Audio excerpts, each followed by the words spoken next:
إن الحمد لله نحمده ونستعينه ونستغفره ونعوذ بالله من شرور أنفسنا ومن سيئات أعمالنا من يهده الله فلا مضل له ومن يضلل فلا هادي له وأشهد أن لا إله إلا الله وحده لا شريك له وأشهد أن محمدا عبده ورسوله يا أيها الذين آمنوا اتقوا الله حق تقاته ولا تموتن إلا وأنتم مسلمون يا أيها الناس اتقوا ربكم الذي خلقكم من نفس واحدة وخلق منها زوجها وبث منهما رجالا كثيرا ونساء واتقوا الله الذي تساءلون به والأرحام إن الله كان عليكم رقيبا يا أيها الذين آمنوا اتقوا الله وقولوا قولا سديدا يصلح لكم أعمالكم ويغفر لكم ذنوبكم ومن يطع الله ورسوله فقد فاز فوزا عظيما أما بعد وإن خير الكلام كلام الله وخير الهدي هدي محمد صلى الله عليه وسلم وإن شر الأمور محدثاتها وكل محدثة بدعة وكل بدعة ضلالة وكل ضلالة في النار أما بعد. Donc on commence aujourd'hui le cours numéro 60. Donc le cours d'aujourd'hui dans Kitab al-Kaba'ir de Cheikh Mohammed ibn Abdul Wahhab avec les commentaires de Cheikh Salih al-Fawzan, c'est au sujet de Babun an-nahyu an ash-shafa'ati fi al-hudud.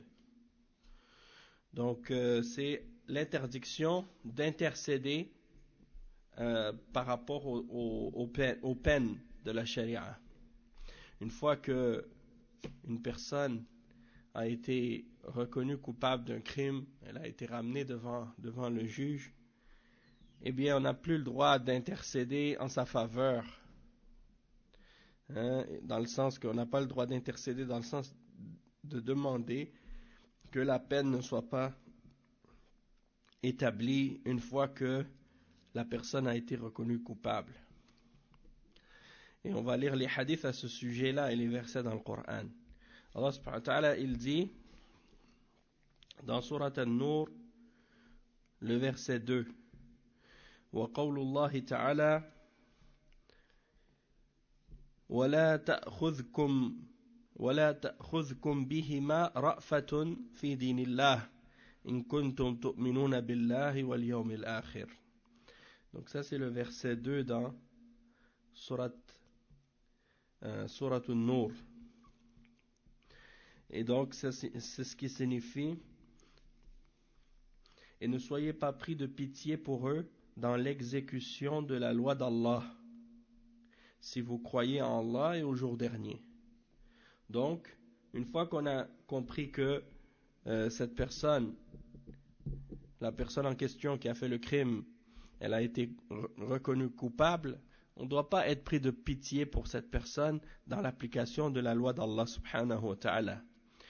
Il dit وَلَهُمَا فِي حَدِيثِ الْمَخْزُومِيَّةِ أَتَشْفَعُ فِي حَدٍّ مِّنْ حُدُودِ اللَّهِ وفي الموطأ عن الزبير رضي الله عنه إذا بلغت الحدود السلطان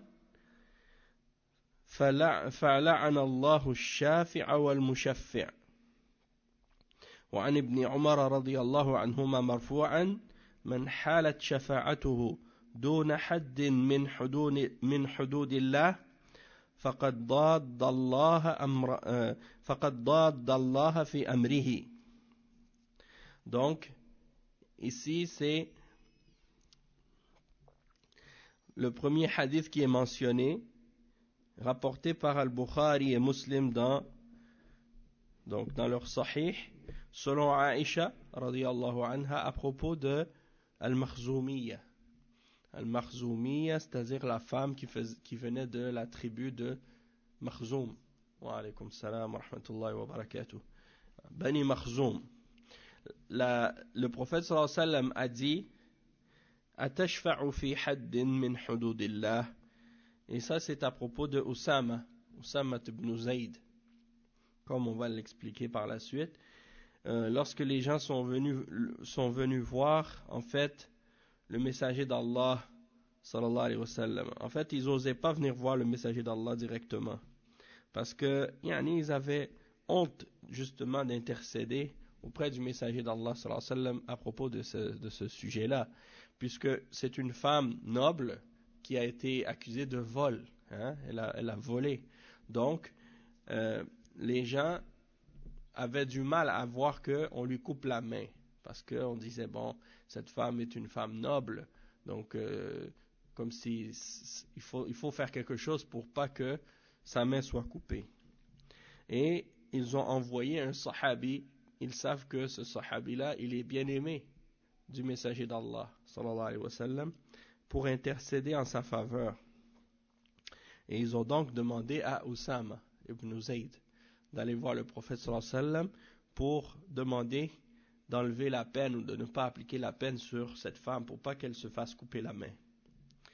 Et qu'est-ce qui est arrivé? C'est que lorsque Usama ibn Zayd est venu voir le prophète sallallahu alayhi wa sallam pour lui demander de soulever la peine,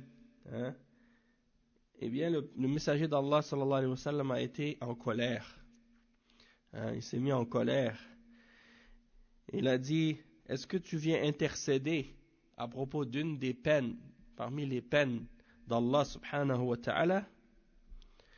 Et donc, c'est pour dire, personne n'a le droit d'intercéder dans les peines de la charia. Une fois que la personne, comme c'est mentionné dans le hadith, le suivant, hadith rapporté dans Al-Muwatta de l'imam Malik, selon Az-Zubayr radiyallahu anhu, il dit, une fois que les peines sont arrivées devant le dirigeant ou le juge, eh bien, que Allah maudisse celui qui intercède et celui pour qui il intercède. Donc, c'est pour dire que celui qui intercède et celui qui lui demande d'intercéder pour quelqu'un. Donc, c'est pour montrer donc que c'était grave qu'est-ce qu'il a fait. Et le prophète sallallahu alayhi wa sallam, pour montrer à quel point il était déterminé à établir la peine sur cette personne, il a dit c'est comme ça que les peuples d'avant, les juifs, eux, ils ont péri à cause de ça. Quand les nobles parmi eux faisaient un crime, ils n'appliquaient pas la peine. Puis quand les pauvres faisaient un crime, et là ils appliquaient les peines. Donc c'est ça qui a créé de l'injustice. Et il a dit, par Allah, même si Fatima, ma propre fille, elle avait volé, je lui aurais coupé la main. Donc c'est pour dire que c'est pas une question de noblesse, c'est pas une question de lien de parenté ou de famille ou d'honneur, de choses de ce genre, non. On applique la peine sur quiconque mérite que la peine soit appliquée. Et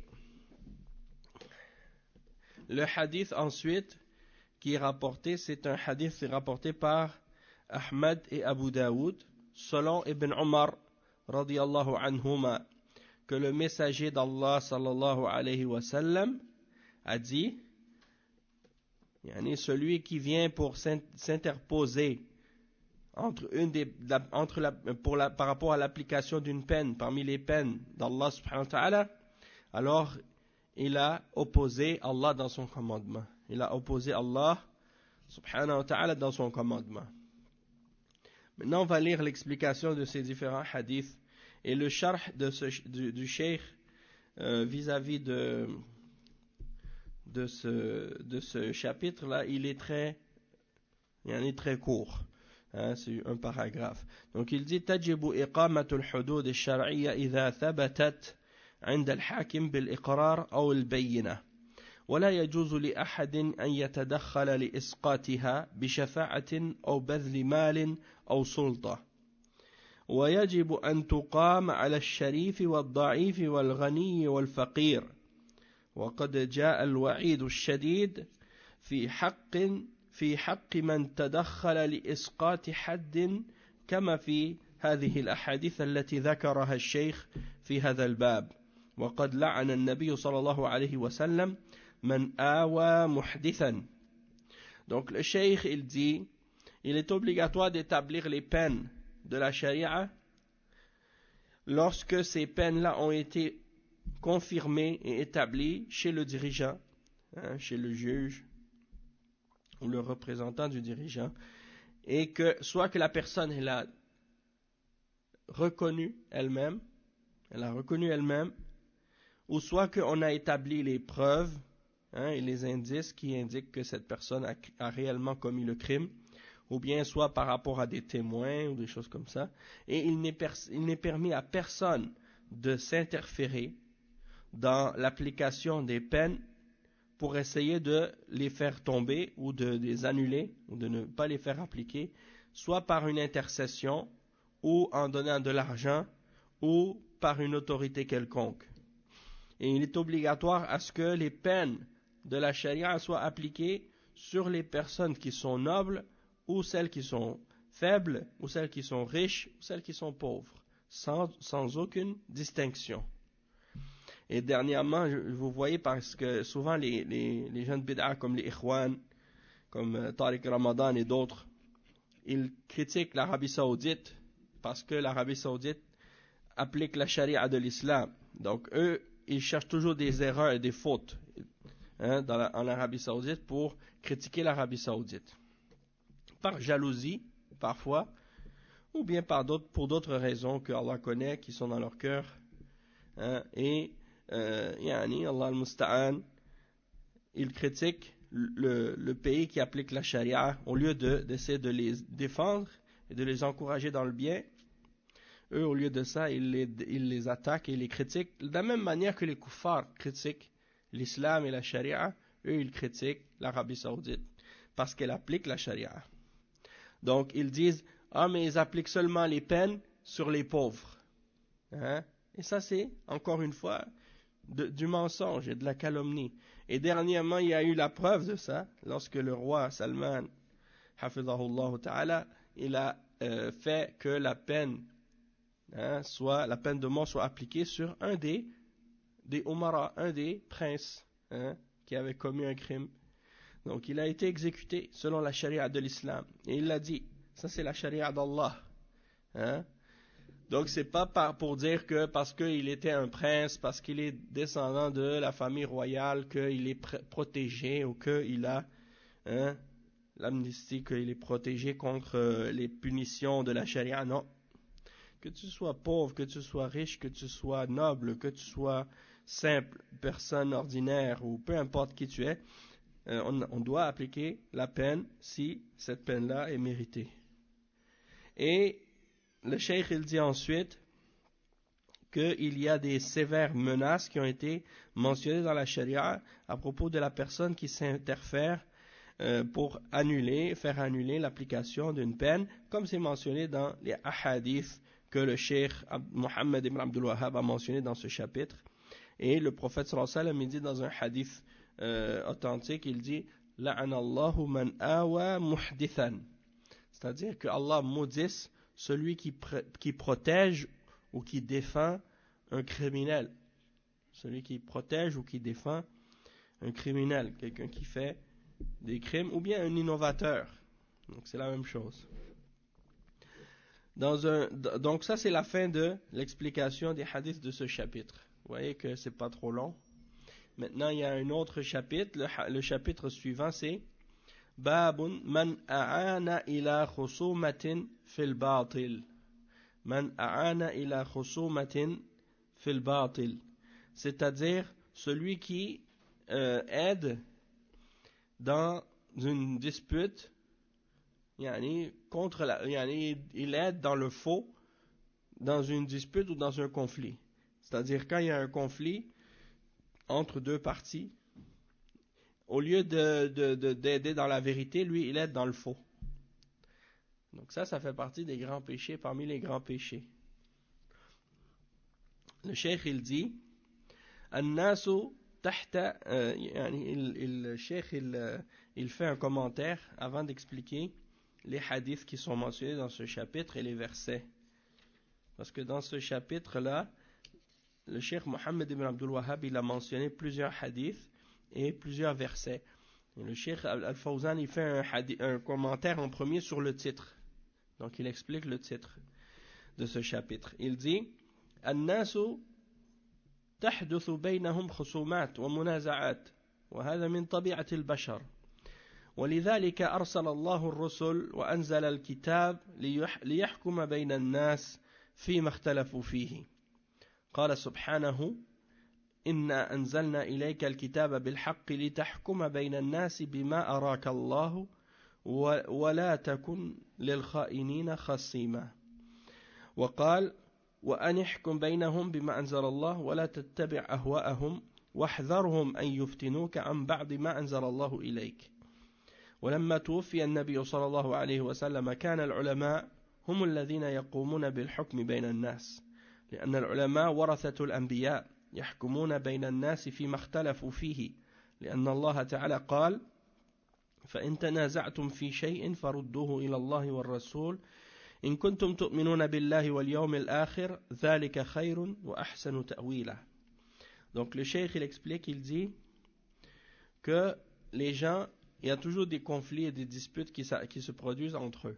Et ça fait partie de la nature humaine. Hein, qu'il y ait des conflits tout le temps. Ça c'est normal. Et c'est pour ça que Allah a envoyé les messagers et qu'il a fait descendre les livres. Pour que les hommes puissent juger entre eux au sujet des choses dans lesquelles ils ont divergé.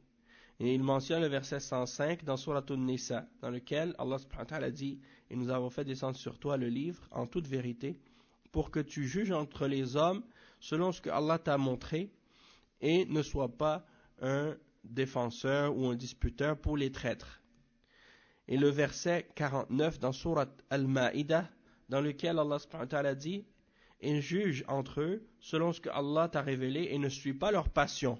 Et prends garde qu'ils ne cherchent de te tenter d'une partie de ce que Allah a fait descendre sur toi. » D'une partie. Hein? Imagine, Allah subhanahu wa ta'ala dit « Prends garde qu'ils ne cherchent de te tenter de te tenter d'une partie, de dévier d'une partie de ce que Allah t'a révélé. Pas de tout, juste d'une partie, même dans un peu de la révélation, ils veulent essayer de te faire dévier, donc fais attention. Et il dit, lorsque le prophète sallallahu alayhi wa sallam est mort, les ulama ont rempli ce rôle par la suite. Et c'était à eux de juger entre les hommes après la mort du prophète sallallahu alayhi wa sallam. Pourquoi? Parce que les ulama, les savants, sont les héritiers des prophètes. Et ils jugent entre les hommes dans les choses dans lesquelles ils ont divergé. Et Allah subhanahu wa ta'ala dit, et si vous divergez en quoi que ce soit, renvoyez-le à Allah et à son messager si vous croyez en Allah et au jour dernier. Ce sera meilleur et d'une meilleure conclusion.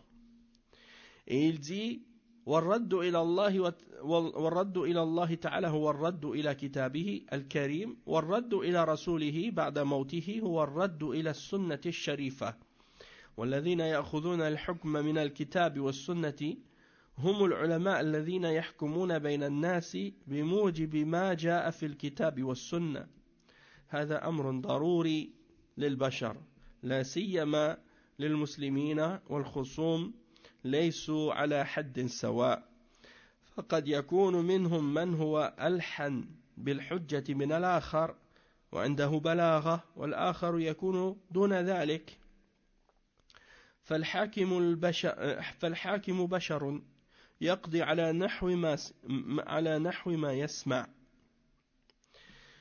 Donc on va lire cette partie. Le cheikh il explique que de renvoyer la dispute ou la divergence à Allah, ça signifie de la renvoyer à son livre.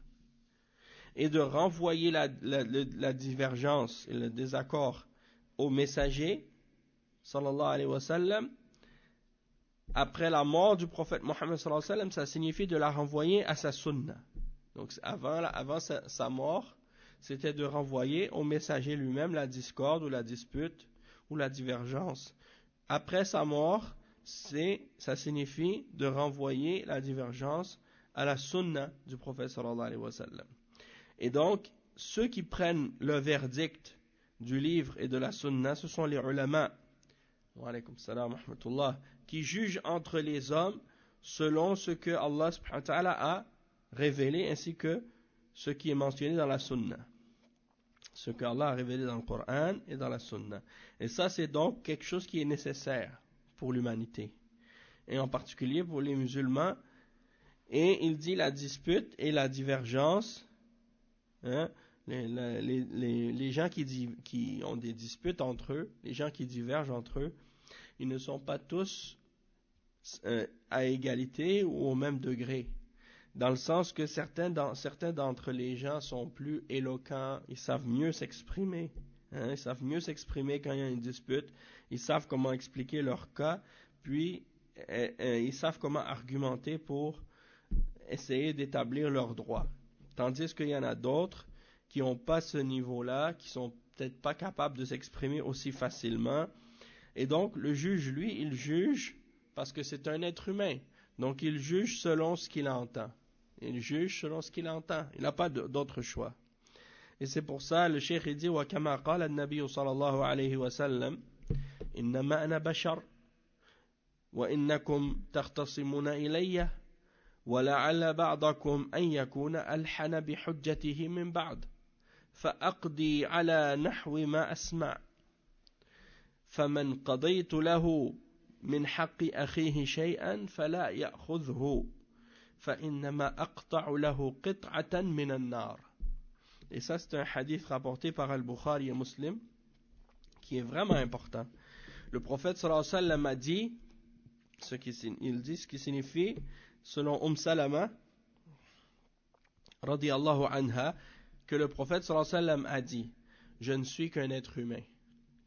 Et vous venez ramener vos disputes vers moi, quand vous avez des désaccords et des conflits. Et il se peut que certains d'entre vous soient plus éloquents et plus forts dans la façon d'expliquer leurs preuves que d'autres. Et moi, je vais juger selon ce que j'entends. Alors, si j'ai jugé en faveur de ton frère et que je lui ai donné le droit de son frère, si j'ai donné à l'un d'entre vous le droit de son frère, parce que j'ai jugé selon ce qui m'a paru la vérité, selon qu'est-ce que la personne m'a dit, et j'ai vu ce qui était vrai dans ce que les deux ont présenté, et j'ai vu que l'argument de celui-là était plus fort que l'argument de l'autre, alors j'ai jugé pour lui, mais parce que lui s'exprimait mieux que l'autre, j'ai cru que c'était lui qui avait raison. Alors dans ce cas-là, si j'ai donné raison à la mauvaise personne, et que j'ai donné à cette personne le droit de l'autre, par erreur, alors qu'il ne le prenne pas. Parce que s'il le prend, c'est comme s'il prenait un morceau de l'enfer. C'est comme s'il prenait une part de l'enfer. Ok. Je vais le réexpliquer d'une manière plus simple.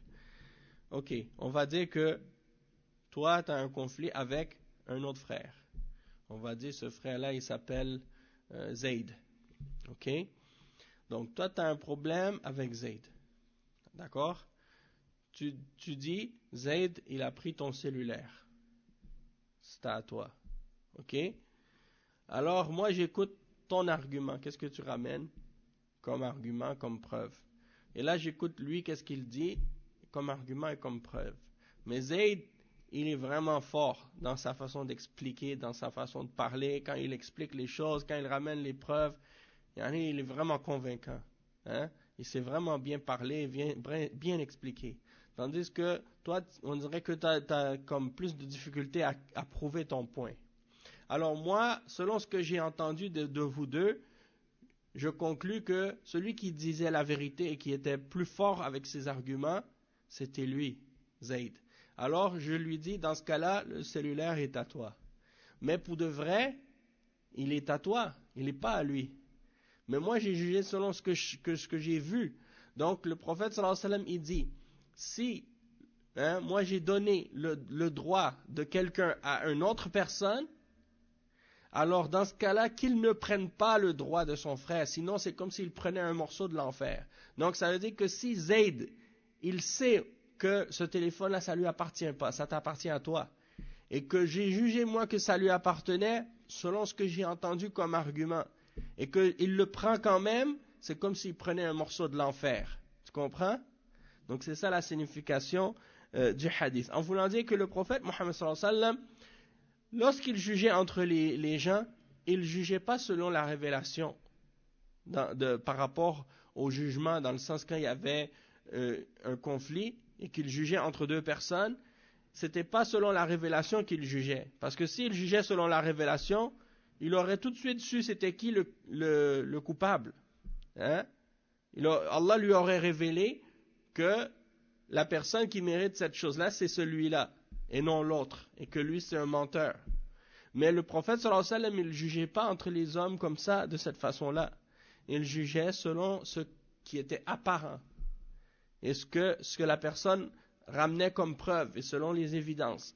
Parce qu'il donnait en même temps l'exemple pour les juges, plus tard, pour leur montrer comment juger, et comment analyser les preuves, et comment établir le jugement. Mais en même temps, c'est pour dire que le jugement des hommes, quand on juge entre deux personnes, eh bien, on peut se tromper.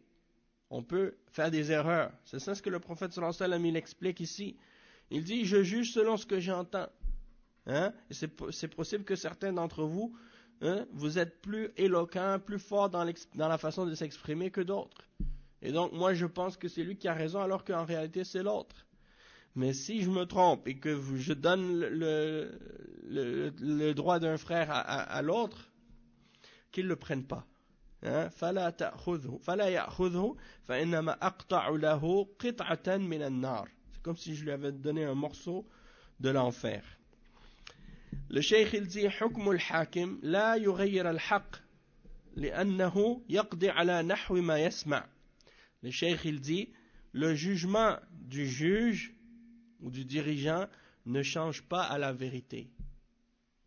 C'est-à-dire, c'est pas parce que le juge t'a déclaré innocent que tu es réellement innocent.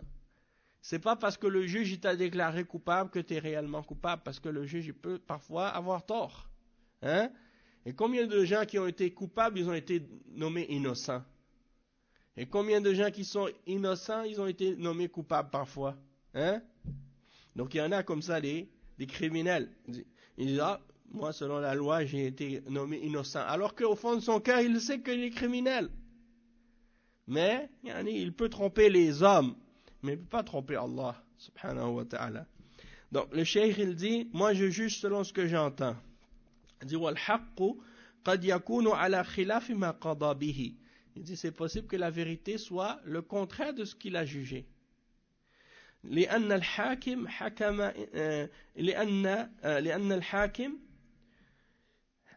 حكم حكم إنما هو على الظاهر أو حكم على الظاهر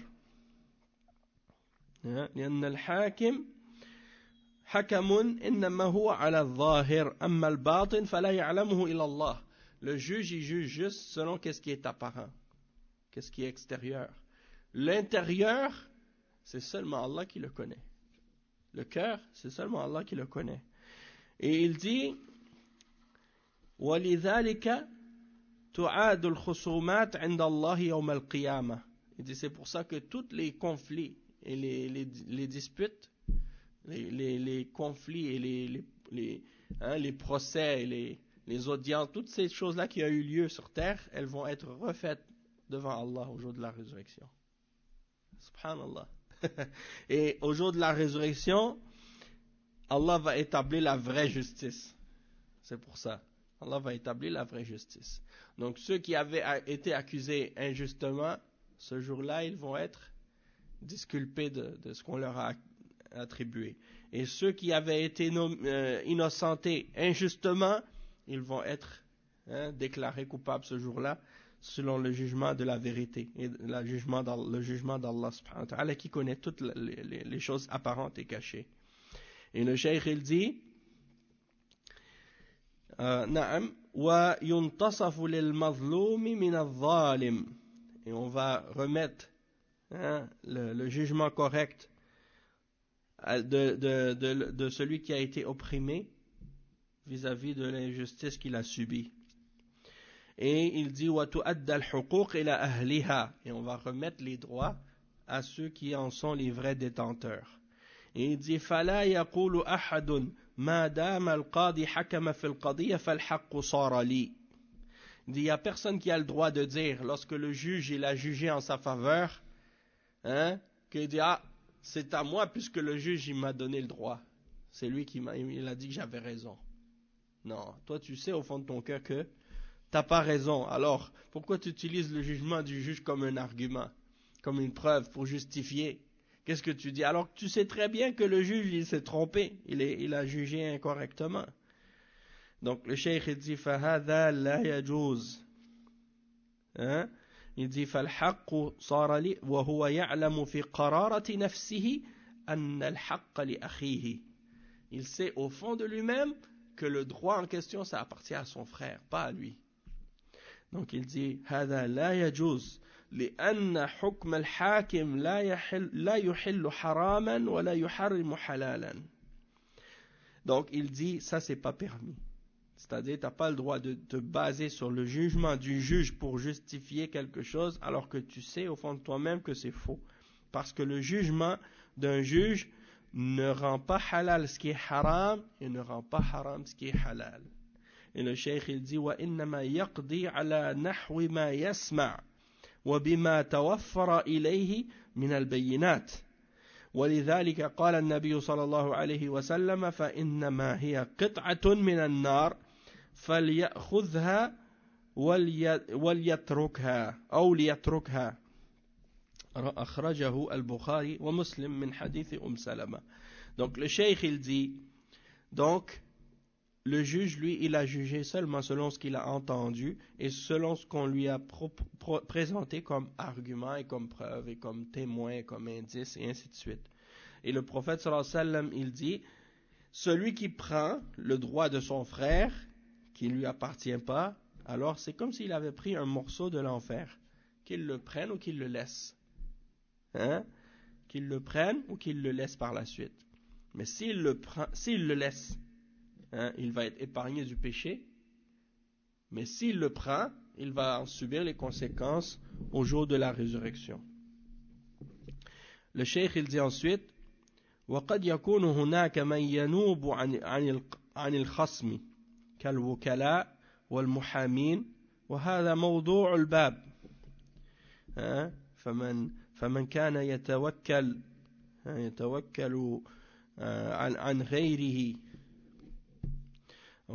يتوكل عن غيره في خصومة فعليه أن يتقي الله ولا يزور الحجج وإنما يدلي بالحق والصدق سواء كان له أو على موكله لأن بعض المحامين والوكلاء يريدون أن يكسبوا الأجرة فيزور القضية ويأتي بشهود زور حتى يكسب القضية ويحصل على ما يعطى مقابل المحاماة والوكالة فعليه أن يتقي الله لأنه هو الذي يتحمل الوزر حيث جلب لموكله شيئا ليس له وظلم الخصم حيث أخذ منه الحق وأعطاه غيره وفي الأثر شر الناس من ظلم الناس للناس وباع دينه بدنيا غيره.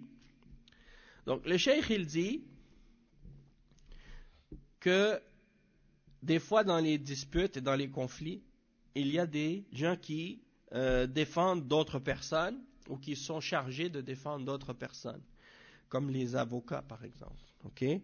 Et ces avocats-là sont payés par par une personne pour les défendre. Okay?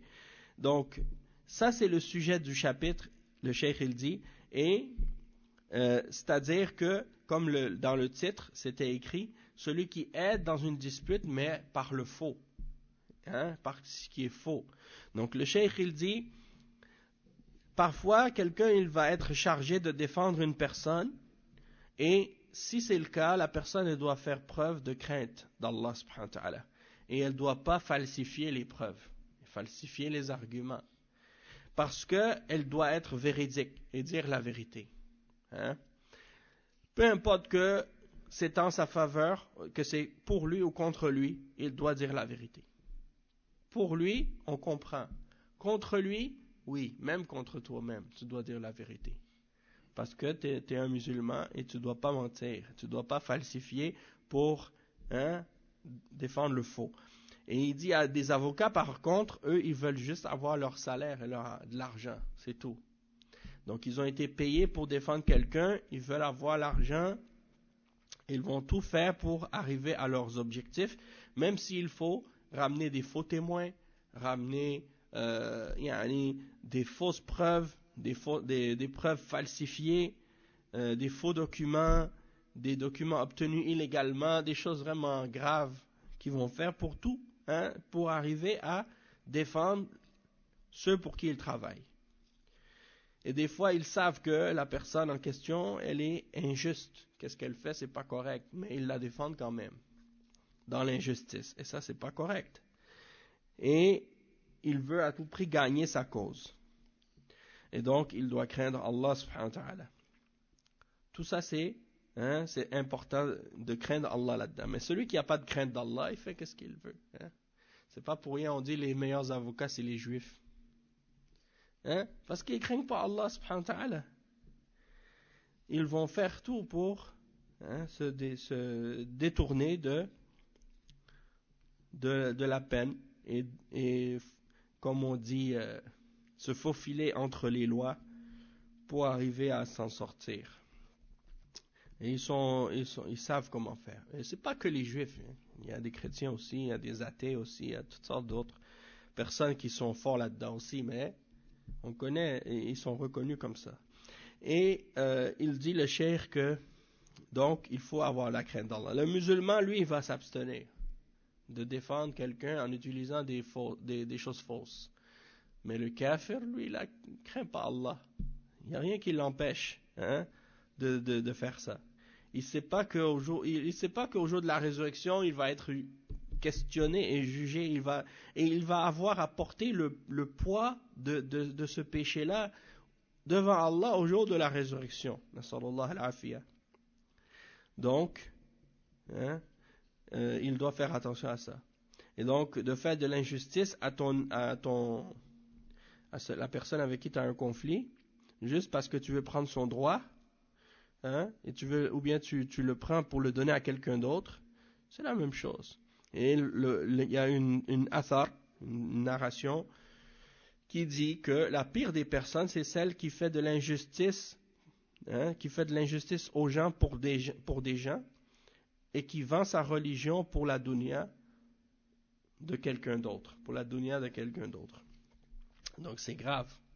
Toutes ces choses-là, c'est des choses graves, et ça nous montre en même temps que dans l'islam, il y a des niveaux très élevés d'éthique, de morale et de principes, de justice, qui dépassent les systèmes des kuffars et les systèmes des lois humaines que les gens ont inventées. Eux, qu'est-ce qu'ils connaissent de la justice? C'est juste un dixième de la réalité de qu'est-ce que c'est la justice en islam.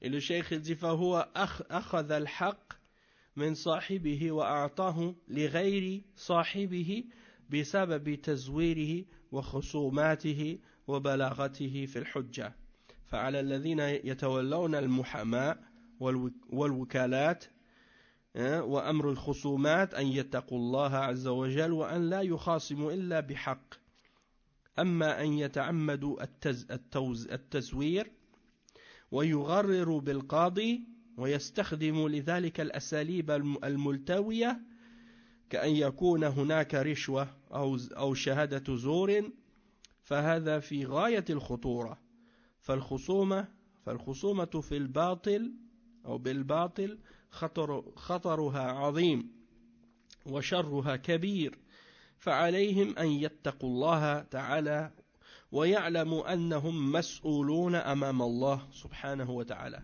Donc le cheikh il dit,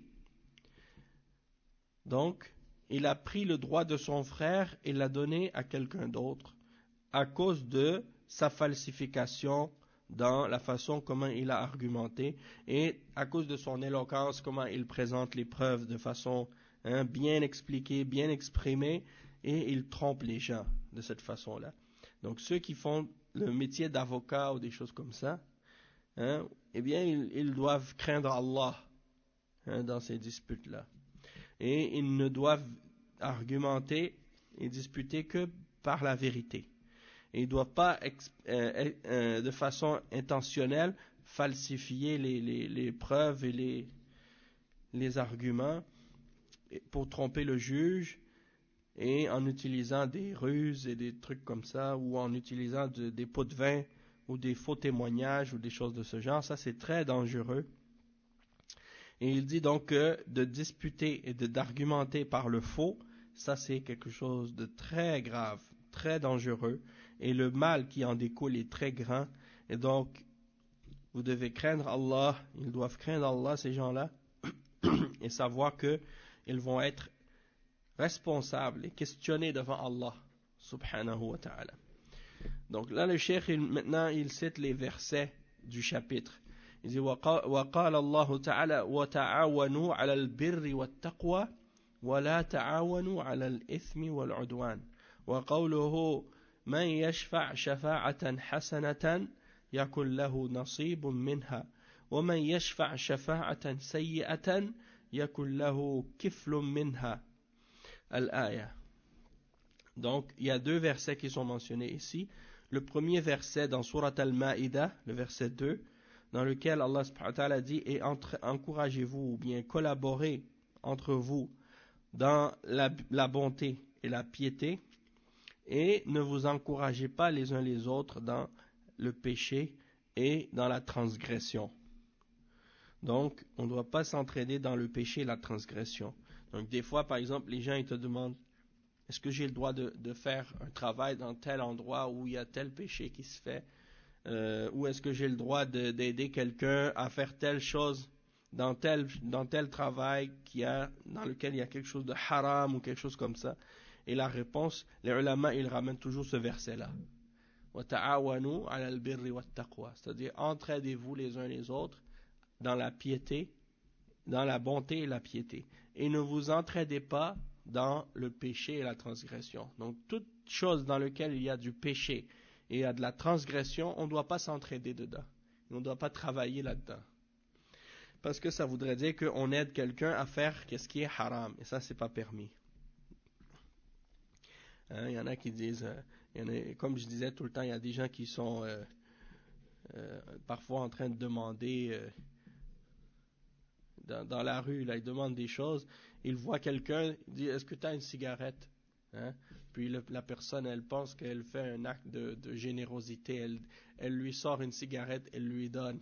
C'est comme si elle veut montrer qu'elle partage et qu'elle est généreuse. Et dans ce cas-là, non, parce que tu partages et tu es généreux, mais dans ce qui est haram, dans le mal. Dans ce cas-là, non. Il n'y a pas de récompense. Au contraire, même, il y a un péché supplémentaire dedans du fait que tu aides quelqu'un à faire quelque chose qui est haram. Dans ce cas-là, il n'y a pas de bien, il n'y a pas de bien là-dedans. Et c'est pour ça que on sait que le prophète sallallahu alayhi wa sallam, il a dit dans un hadith authentique que celui qui fait une bonne action, il aura la récompense de cette bonne action-là et la bonne action de la récompense de tous ceux qui l'ont suivi dans le bien, sans que ça diminue quoi que ce soit de ses bonnes actions à lui. Et celui qui fait une mauvaise action, il aura son péché à lui et le péché de tous ceux qui l'ont influencé dans ce péché-là et qui l'ont suivi dans le péché ou dans la bid'a ou des choses de ce genre. Donc ça veut dire que c'est pas seulement leur péché qu'ils vont avoir, mais le péché de ceux qui les ont suivis dedans. Donc ça c'est pour dire que tu dois faire très attention à ne pas être la cause d'influencer quelqu'un à faire des péchés, parce que au jour de la résurrection, tu vas te retrouver avec des montagnes de péchés et tu vas te demander, mais comment ça se fait que j'ai tous ces péchés-là? Moi, j'ai pas fait tout ça, mais c'est tous ceux qui t'ont suivi dans le péché que tu faisais. C'est pour ça que tu dois faire le maximum de ton possible pour faire en sorte que ton péché se limite à toi-même si tu fais un péché, pour pas être la cause d'avoir d'autres personnes qui te suivent dans ce péché-là. Sinon, tu auras le poids de ça à porter au jour de la résurrection. Donc, celui qui appelle au mal et qui donne l'exemple aux autres dans le mal, il est toujours plus plus grave que celui qui limite le mal à lui-même. Hein. Et tu vois par exemple une femme qui écrit un livre pour dire « Oh, moi je portais le voile, après je l'ai enlevé. » Si cette femme-là, elle écrit ce livre, puis elle dit aux femmes, par exemple, moi j'ai enlevé le voile, puis là, toutes les femmes qui vont lire son livre vont enlever le voile à cause d'elle, au jour de la résurrection, elle aura le poids de toutes les femmes qui ont été influencées dans ce péché-là à cause d'elle. Non seulement elle aura son péché à elle, mais le péché de toutes celles qui l'ont suivi dans ce péché. Et non seulement ça, pas seulement jusqu'à sa mort, même après sa mort, si son livre continue à être lu et à influencer des gens, même après sa mort, elle continuera à accumuler des péchés dans le mal pour toutes les personnes qui l'ont suivi dans ce mal-là. Donc ça veut dire que il ne faut pas prendre à la légère les actions et les paroles et les choses qu'on écrit, puis que tu dis non, ça c'est juste un livre que j'ai écrit comme ça, puis ça finit là. Non. Les gens qui vont être influencés par ça, et quand ça va continuer à se propager, tu auras le péché de ça. La même chose dans le sens contraire aussi.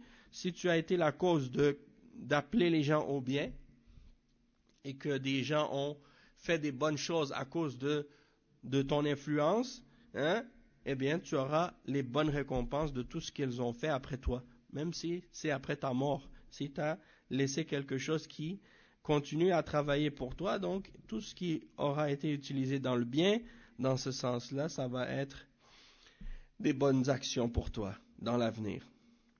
Donc ça c'est le premier verset, le verset 2 dans Surat Al-Ma'ida. Et entraider, collaborer, travailler les uns avec les autres dans la bonté et la piété, et ne vous entraidez pas dans le péché et la transgression.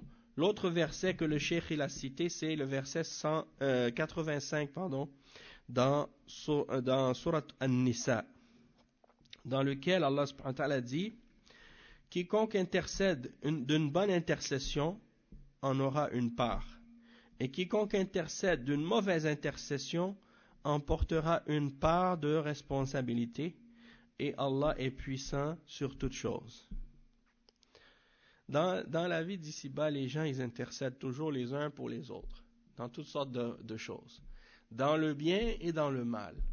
Si tu intercèdes pour quelqu'un dans le bien, tu auras là une part du bien. Si tu intercèdes pour quelqu'un dans le mal, tu auras une part du mal. Hein? Et c'est aussi simple que ça. Hein? Mais des fois, les gens, ils oublient ça. Ils pensent pas que les choses qu'ils font sont calculées dans la balance au jour de la résurrection. Le cheikh, il explique ces versets-là, Cheikh Al-Fawzan, puis il dit قوله وتعاونوا على البر والتقوى أي على الخير والإصلاح والصلاح ولا تعاونوا على الإثم والعدوان أي ولا تعاونوا على الضد والنقيض منها فالإثم ضد البر والعدوان هو الاعتداء على الناس بسلب حقوقهم فالخصومة بالباطل من التعاون على الإثم والعدوان وهذا محل الشاهد من الآية الكريمة فالخصومة فالمخاصم بالباطل يكون متعاونا على الإثم والعدوان وقد قال تعالى في نهاية الأمر واتقوا الله أي اتقوا عذاب الله وغضبه إن أنتم خاصمتم بالباطل وظلمتم الناس فإنكم حينها تستوجبون غضب الله وعقوبته فعليكم أن تتقوا ذلك الغضب بترك ذلك الفعل أو بترك هذا الفعل الخطير وعليكم بتقوى الله لأنه رقيب على الجميع وقوله تعالى إن الله شديد العقاب أي اتقوا عقابه فإن عذابه ليس سهلا تحمله بل هو شديد لا طاقة لكم به. Donc le cheikh il dit, et lorsque Allah subhanahu wa ta'ala dit ce qui signifie et entraidez-vous dans la bonté, c'est-à-dire dans le bien, dans la réforme, dans tout ce qui est bon, tout ce qui est bien, et ne vous entraidez pas les uns les autres dans le péché et la transgression. Il dit, ça veut dire, yani, le péché, c'est le contraire du bien et de la bonté, et al-udwan, c'est la transgression contre les gens en leur enlevant leurs droits, en leur enlevant leurs biens, en disputant par le faux, hein, et donc disputer par le faux, argumenter par le faux pour quelqu'un, ça rentre dans la transgression contre les gens et ça rentre dans le péché. Et donc, c'est ce qu'on veut dire dans le verset ici.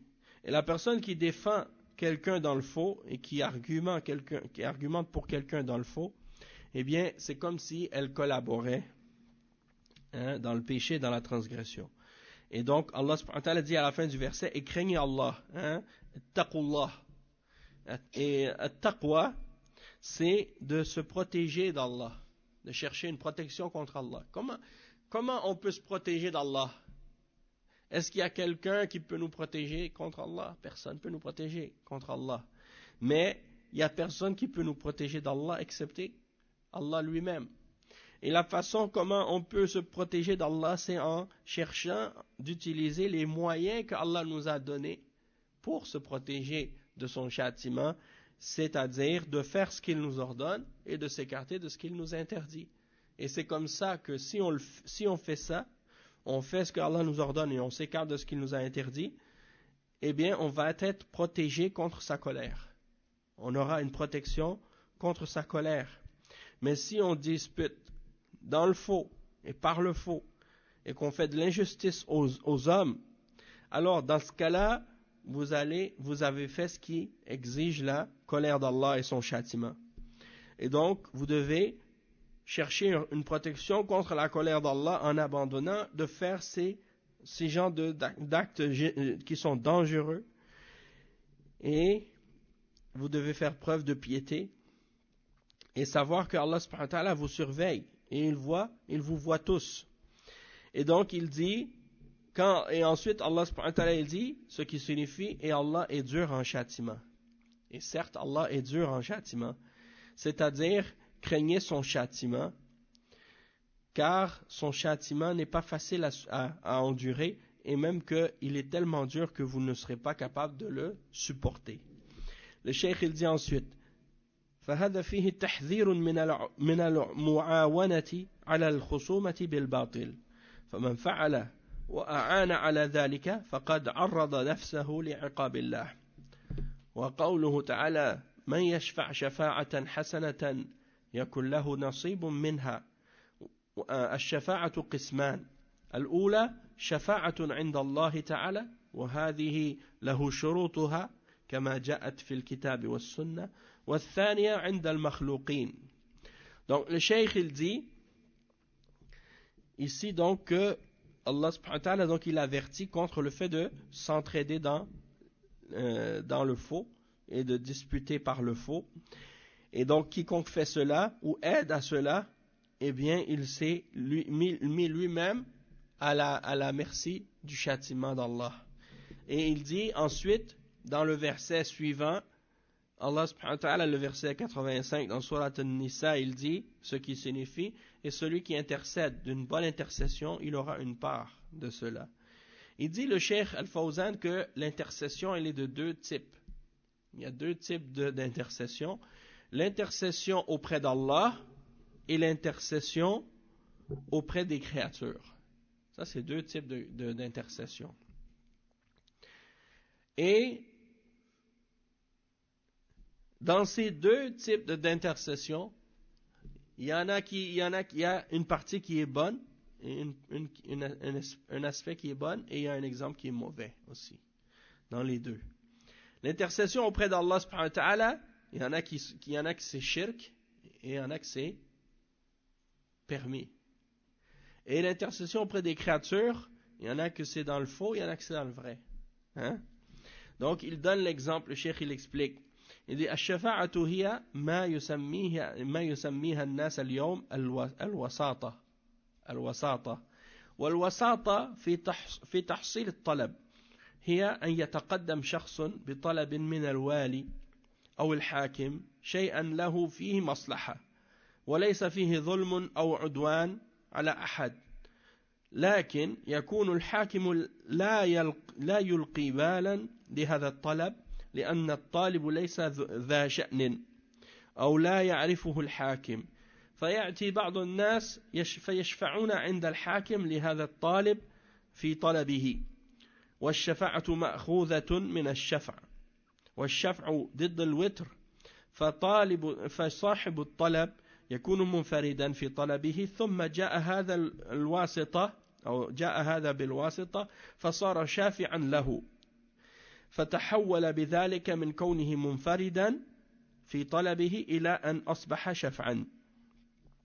Donc le cheikh il explique que l'intercession entre les vis-à-vis des créatures ou auprès des créatures, c'est ce qu'on appelle dans le langage commun al-wasata en arabe, c'est-à-dire d'avoir, des fois on dit en français, d'avoir un contact ou d'avoir un piston.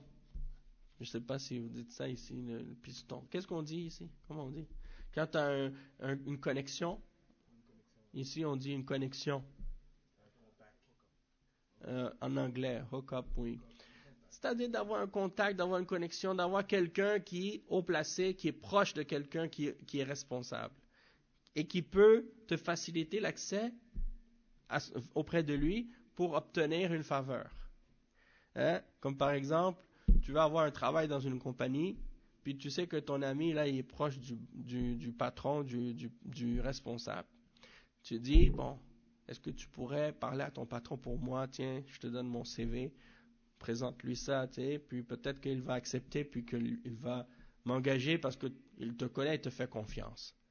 Alors toi, tu vas voir ton patron, tu dis, j'ai quelqu'un à te recommander, c'est quelqu'un de bien, je le connais, c'est un ami, tiens, ça c'est son CV. Et là, le patron, il prend ça et dit, ok, je vais voir ça. Hein? Ça, c'est une shafa'a, c'est une intercession, ça, un genre d'intercession. Et ça, c'est correct. Hein? C'est bien de faire ça, tu aides quelqu'un, tu lui rends un service. Et de faire ça dans le bien, c'est bien. Mais si tu le fais d'intercession pour le mal, dans ce cas-là, c'est mal. Hein?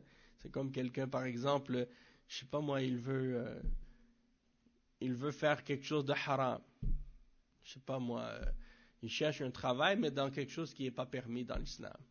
Comme par exemple, il veut travailler dans une compagnie d'alcool ou je sais pas moi, compagnie de musique. Il dit...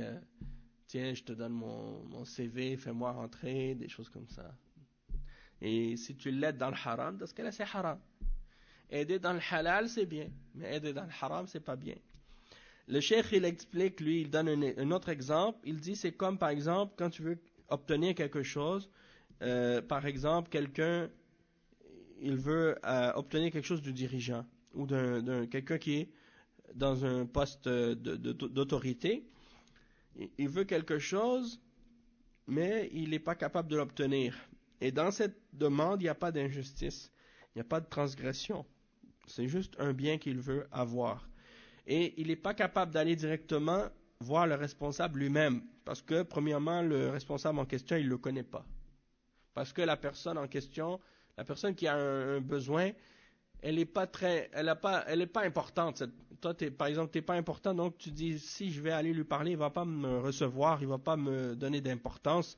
Donc, tu connais quelqu'un d'autre qui est proche, donc tu vas le voir, tu lui dis, hein, est-ce que tu peux parler en ma faveur, intercéder pour moi? C'est ça l'intercession. Et en arabe, on l'appelle shafa'a.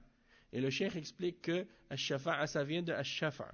Et ash-shafa', ça veut dire qu'est-ce qui est impair. Le contraire de qu'est-ce qui est witr. Le contraire du witr. Witr, ça veut dire impair, et shafa', ça veut dire pair. D'accord? Donc, pourquoi on l'appelle pair? L'intercession, ça vient du mot pair, parce que quand tu étais tout seul, hein, tu étais tout seul, tu étais impair, tu es allé voir quelqu'un pour lui demander d'intercéder pour toi, donc maintenant, au lieu d'être un, vous êtes deux, donc vous êtes devenu impair. Et c'est dans ce sens-là que linguistiquement ça vient, c'est l'origine linguistique du terme shafa'a. Il dit والشفاعة في الخير فيما ينفع الناس مطلوبة وفيها أجر عظيم قال النبي صلى الله عليه وسلم اشفعوا تؤجروا ويقضي الله على لسان رسوله صلى الله عليه وسلم ما يشاء فالشافع في الخير مأجور سواء قبلت شفاعته أم لم تقبل لأن الله سبحانه وتعالى يقول من يشفع شفاعة حسنة يكن له نصيب منها لأن هذا من التعاون على البر والتقوى ومن جلب النفع للمسلمين. Donc le cheikh il explique que l'intercession dans le bien c'est quelque chose qui est demandé dans l'islam, c'est quelque chose qui est bien quand tu fais une intercession pour le bien, quelque chose qui est bénéfique pour les gens, et il y a une grande récompense dans le fait de faire ça pour quelqu'un. La rishwa hada la yajuz. Barakallahu fik. Donc les pots de vin, non, ça c'est pas permis, mais l'intercession comme ça sans pot de vin, ça c'est quelque chose de bien.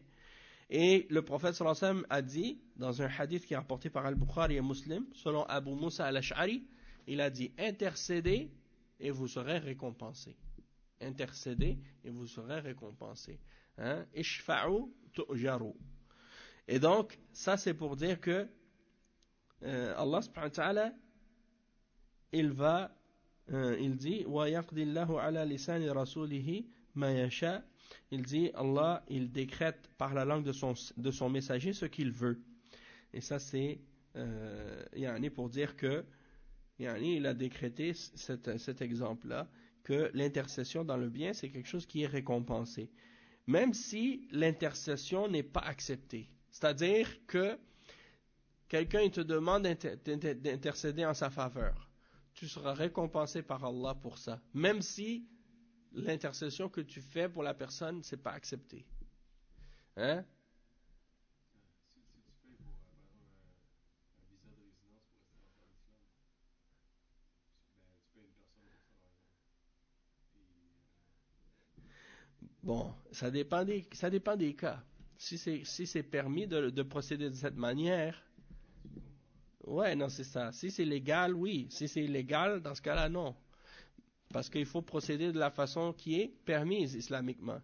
Mais si, par exemple, on va dire que tu connais quelqu'un qui est proche d'un dirigeant, puis que toi, tu lui dis, écoute, moi, j'aimerais ça, par exemple, faire la hijra, et j'aimerais ça vivre dans un pays musulman.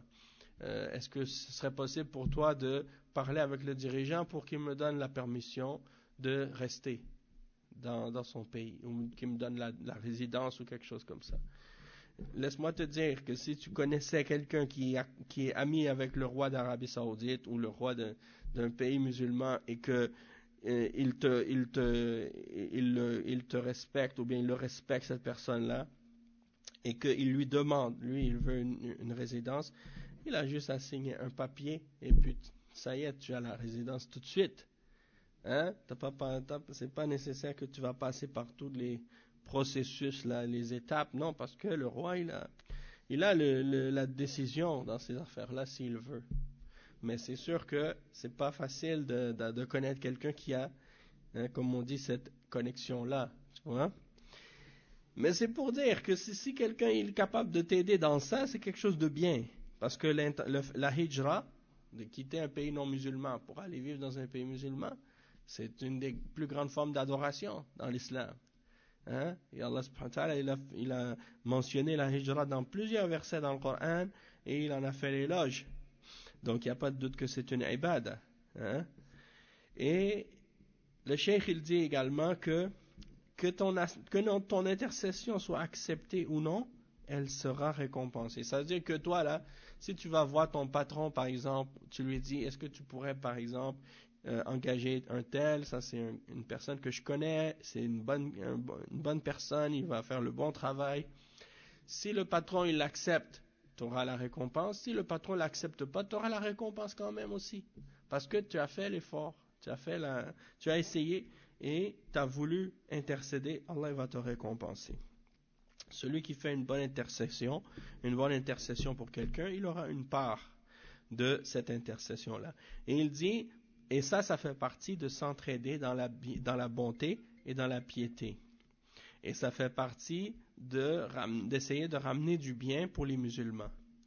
Le cheikh il dit ensuite, وَقَوْلُهُ تَعَالَى من يشفع شفاعة حسنة يكون له نصيب منها أي نصيب من أجرها فالحاكم إذا استجاب وأعطى هذا الطالب ما ينفع ويفيد صار للحاكم أجر وللشافع أجر ولهذا قال نصيب منها أي يناله نصيب من الحاكم أو الشخص الذي أجاب الطلب بما ينفع وهذا ترغيب من الله في الشفاعة في الخير ثم قال تعالى ومن يشفع شفاعة سيئة فهذا في مقابل الشفاعة الحسنة وهي الشفاعة بالباطل أو في ظلم وعدوان أو في أخذ حقوق الناس هذا شفاعة سيئة يكون له كفل منها أي نصيب منها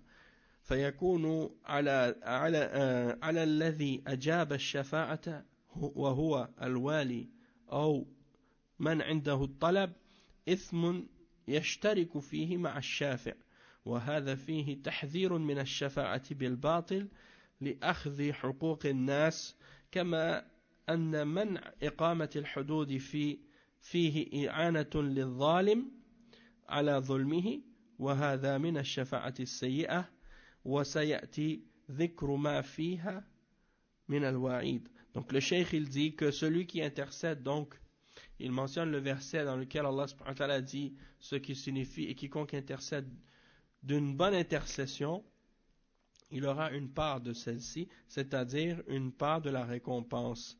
Donc le dirigeant qui par exemple accepte de répondre à l'intercession et qui donne à la personne qui voulait obtenir quelque chose, ce dont il a besoin, hein, et que ça c'est une chose qui est bénéfique et qui est bonne, alors dans ce cas-là, le dirigeant il en aura une part et la personne qui a intercédé il aura une part de la récompense aussi. Et c'est pour ça qu'il dit une part de la récompense, c'est-à-dire qu'il va avoir une part de la récompense avec le dirigeant ou bien avec la personne qui a accepté la demande d'intercession de faire ce qui est bénéfique. Et donc il y a dans ça quelque chose qui est incitatif de la part d'Allah subhanahu wa ta'ala pour nous encourager à faire une intercession dans le bien.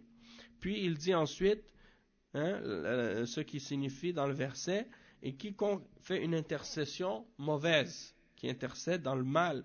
Et ça, c'est le contraire de la bonne intercession. D'intercéder dans le faux, d'intercéder dans l'injustice, d'intercéder dans la transgression.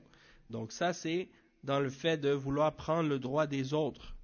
Dans le fait de faire une intercession dans qu'est-ce qui est mauvais. Eh bien, celui qui intercède dans le faux et dans le mal, eh bien, il aura une part de ce péché-là. Il aura une part de cette mauvaise intercession-là. Et donc, celui qui répond à cette intercession-là, lui-même, ou bien la personne à qui on demande, comme le dirigeant ou le responsable dans ce cas-là, ou bien et qu'il accepte de donner à celui qui fait la demande, cette demande, il l'accepte, alors dans ce cas-là, il est partenaire dans l'intercession lui-même et il aura une part de ce péché-là. Et ça, c'est un avertissement de la part d'Allah subhanahu wa ta'ala de ne pas faire justement des intercessions dans le faux pour prendre le droit des gens. Et c'est pour dire que, comme par exemple également le fait d'empêcher l'établissement des peines ou d'aider l'injuste à faire de l'injustice ou bien il y a des choses de ce genre. Donc ça, c'est des formes d'intercession qui sont mauvaises et il n'y a pas de doute que c'est haram et il y a des menaces très sévères qui sont mentionnées à ce sujet-là et qu'on va mentionner dans la suite. Après le cheikh il dit وَهَذِهِ الْآيَةِ قَسَّمَتِ الشَّفَاعَةِ إِلَى نَوْعَيْنِ شَفَاعَةٌ حَسَنَةٌ حَثَّ اللَّهُ عَلَيْهَا وَرَغَّبَ فِيهَا ورتب عليها الأجر والثواب ولهذا ينبغي للمسلم أن يسعى فيها ولا يتوانى لأن هذا من باب التعاون على البر والتقوى وما ينفع المسلم به أخاه المسلم. والنوع الثاني شفاعة سيئة وهي ما يحصل بها ظلم للناس أو مصادرة لحقوقهم بسبب الشافع ومناصرة للظالم على المظلوم، فهذه الشفاعة ينال الشافع كفل من أي نصيب من إثمها وشرها، وهذا محل الشاهد من الآيات التي في الباب. Donc le cheikh il termine donc l'explication de ces versets-là en disant que les versets qu'on a lus, ils divisent l'intercession en deux types ou en deux catégories. L'intercession qui est bonne et que Allah a encouragé, il a incité les gens à le faire, et il a mentionné qu'il y aura une récompense pour celui qui le fait, et il faut que le musulman fasse des efforts et qu'il n'hésite pas donc à collaborer dans le bien et à faire du bien et à aider dans le bien, hein, avec ce qui est bénéfique pour le musulman. Il fait qu'est-ce qui est bon pour son frère, hein. Ça c'est important. Il y en a des gens, des fois, ils ont la possibilité de faire du bien pour les autres et de les aider, puis ils veulent jamais, ils refusent tout le temps. Chaque fois que tu le vois, tu dis ya akhi, hein, rends-moi ce service-là, va parler, amène mon CV, amène mon ci, ou bien rends-moi ce service, parle avec ton patron, parle avec ton responsable, essaie de me donner un coup de main. Toujours, ah non je peux pas, non je peux pas, non je peux pas. C'est pas qu'il peut pas, des fois il veut pas, c'est tout, hein. Donc ça c'est pas bien. Le musulman il devrait essayer d'aider son frère. Il devrait essayer de collaborer avec son frère. Et en même temps les musulmans entre eux ils devraient tous s'aider. Il ne devrait pas y avoir de la jalousie entre les musulmans dans ces choses-là.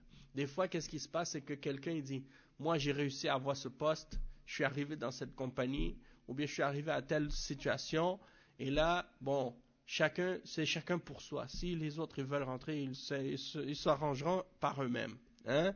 Ça, c'est pas mon problème. Donc, les autres, ils veulent travailler aussi. Lui, il a la capacité de faire quelque chose, mais il ne veut pas se mêler. Il dit non, moi je ne veux pas aider personne. Je suis venu ici tout seul, et les autres qui se débrouillent, hein? Alors que dans d'autres types il y a d'autres gens, ils s'entraident entre eux. Tu vois par exemple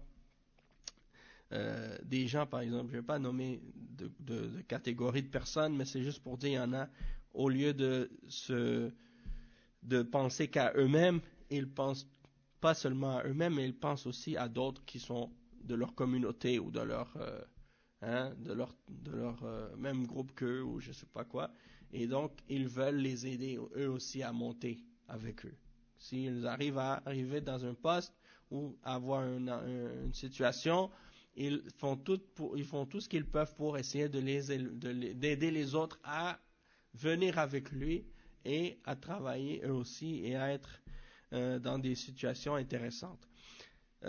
Tandis qu'il y en a d'autres, non, c'est un peu de l'égocentrisme, puis aussi de l'égoïsme. Et il y en a chacun pour soi, il pense qu'à lui-même. Ça c'est pas correct, hein?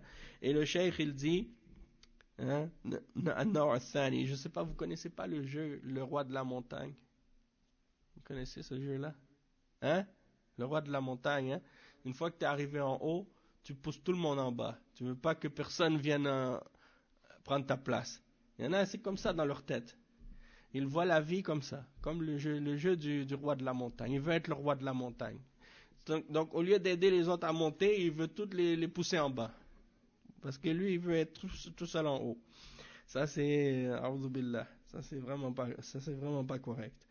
Et le cheikh il dit وَالنَّوْعُ الثَّانِي شَفَاعَةٌ سَيِّئَةٌ وَهِيَ مَا يَحْصُلُ بِهَا ظُلْمٌ لِلنَّاسِ.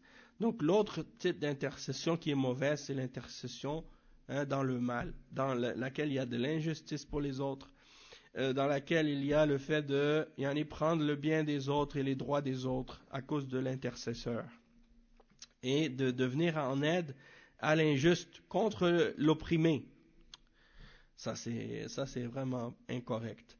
Et donc l'intercession, hein, dans ce cas-là, cette mauvaise intercession-là, la personne qui l'a fait, elle aura une part du péché et du mal.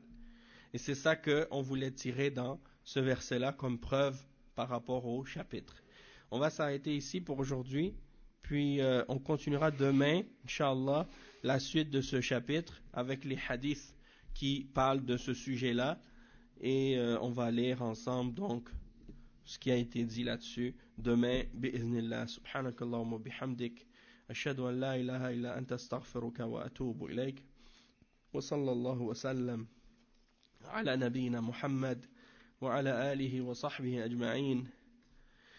Wassalamu alaikum wa rahmatullahi wa barakatuh. Donc dans 10 minutes Inch'Allah, on va, ou 5 ou 10 minutes, on va commencer le prochain cours sur la Jama'a Inch'Allah.